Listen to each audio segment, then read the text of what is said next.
ये जो कुछ दोहे चलते थे, इसमें एक दोहा है कि पोथी पढ़ जग गया पंडित होया ना पोएट, और 2.5 अक्षर प्रेम का पढ़े तो पंडित पोएट। तो ये 2.5 अक्षर है ना, ये 2.5 अक्षर बहुत महत्वपूर्ण है।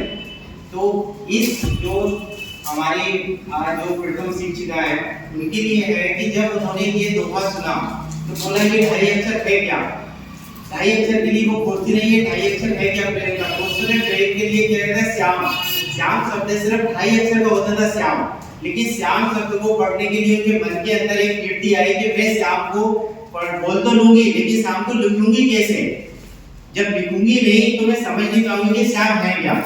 गीता भी लिखी गई है, लेकिन गीता तब पढ़ सकते हैं जब उसका हमें पढ़ना आएगा, क्योंकि गीता भी इस तरीके से लिखी गई कि एक कहा जाता है कि जितनी बार भी भागवत गीता को पढ़ोगे आप, जितनी बार रामायण को पढ़ोगे, हर बार आपको एक नई चीज सीखने के लिए मिलेगी।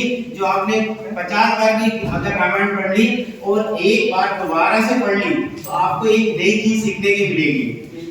अब एक छोटी सी एक घटना हुई थी उसके अंदर कि जब आजादी का दौर चल रहा था, जो 3-4 साल की रही होंगी, तो उस समय क्या होता था कि लोग पर्चे फेंक के चले जाते थे कि घरों के अंदर पर्चे फेंक देते थे कि अपनी बात बताने के लिए। उन्होंने एक पर्चा उठाया और इस तरीके से वो देखती रही, अब उनको समझ ही नहीं आ रहा था पर्चा क्या है। वो अपने पिताजी के पास गए कि मुझे बताइए कि इस पर्चे में क्या लिखा है। वो भी अनपढ़ थे।